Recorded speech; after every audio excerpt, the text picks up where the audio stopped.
Salut les accro-foot comme moi, heureuse de vous retrouver les amis, mais je suis pas trop contente aujourd'hui. Je me réveille et je tombe sur cette information concernant Paul Pogba.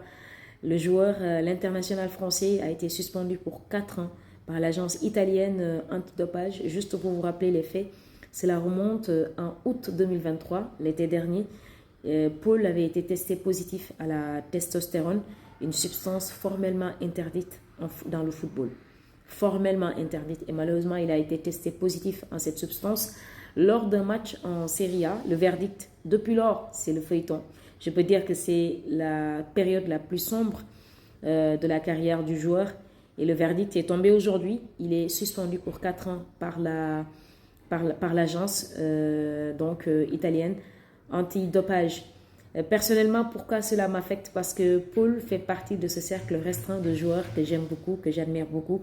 C'est vrai qu'on note sa nonchalance dans beaucoup de matchs, mais Paul, quand il est au top de sa forme, il crée des dégâts. C'est un joueur avec beaucoup de justesse technique, avec beaucoup de qualités exceptionnelles, très sincèrement. Je ne sais pas si vous vous rappelez de cette Coupe du Monde en 2018 qu'il a remportée avec la France lors de la finale face à la Croatie, ce banger, cette frappe tonitruante qu'il avait mise.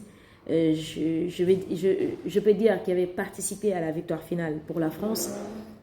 C'est un joueur exceptionnel, dont les qualités ne se trouvent pas chez certains joueurs, très sincèrement. Parce que chaque joueur a sa particularité. Et Paul a vraiment sa particularité au milieu de terrain, avec des contrôles vraiment extraordinaires, une qualité dans le jeu, ou en tout cas le ballon.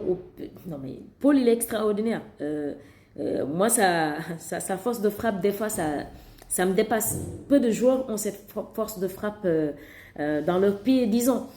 Et c'est un coup dur, c'est vraiment un coup dur, les amis. Dites-moi ce que vous pensez de cela dans les commentaires. Mais en tout cas, c'est un coup dur pour le joueur français. Cela me réconforte. J'ai lu son communiqué comme quoi il va interjeter appel auprès du tribunal arbitral du sport, car il indique dans le communiqué: lorsque je serai libéré de restrictions légales, l'histoire complète deviendra claire. Mais je n'ai jamais pris, et c'est ce qui fait que je crois vraiment à la bonne foi de Paul, mais je n'ai jamais pris sciemment ou délibérément de suppléments qui enfreignent les règlements antidopage. En tant qu'athlète professionnel, je ne ferai jamais rien pour améliorer mes performances en utilisant des substances interdites, et je n'ai jamais manqué de respect ou trompé mes collègues athlètes et supporters d'aucune des équipes pour lesquelles j'ai joué ou contre qui j'ai joué. Donc, personnellement, je crois vraiment en sa bonne foi. J'espère, vous savez, au Sénégal, quand il y a ces genres de problèmes, on dit il faut consulter les bonnes volontés. Malheureusement, dans le football, il n'y a pas de bonne volonté. Il n'y a pas de bonne volonté. C'est soit vous êtes réglo, soit voilà, vous êtes sanctionné. Personnellement, je suis pour les sanctions. Si toutefois il a été testé positif, il doit être sanctionné, je suis d'accord. Mais pour moi, cette sanction de 4 ans, déjà il avait été éloigné depuis le début de la saison 2023, depuis le début de l'année 2023, il avait été éloigné longtemps des terrains. Quand il a été testé positif, je pense même il revenait de blessures. Il avait beaucoup de pépins physiques lors de l'année, pendant comment dirais-je, en début d'année. Et voilà, aujourd'hui, être éloigné 4 ans. Paul, il aura bientôt 31 ans. Apparemment, même c'est dans 15 jours. Dans 15 jours, il aura 31 ans. Donc, quand il reviendra de suspension, les amis, il aura 35 ans. À l'âge de 35 ans, qu'est-ce que Paul va faire dans le foot? Et c'est dommage que sa carrière soit...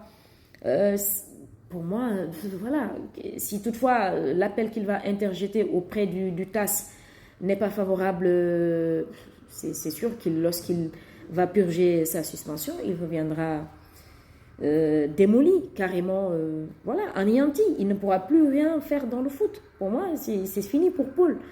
J'espère juste que son appel, l'appel qu'il fera sera favorable, qu'au moins la suspension sera diminuée, parce que 4 ans quand même, les gars, je trouve que c'est énorme. Et Paul, tout le monde sait, voilà, c'est un joueur qui a été formé au Havre FC, puis il a été transféré à United à l'âge de 18 ans, où il ne jouera que 7 mois, je pense 7 matchs, autant pour moi avec les professionnels. Par la suite, il rejoint la Juventus en 2012, où il est resté 4 ans, jusqu'en 2016.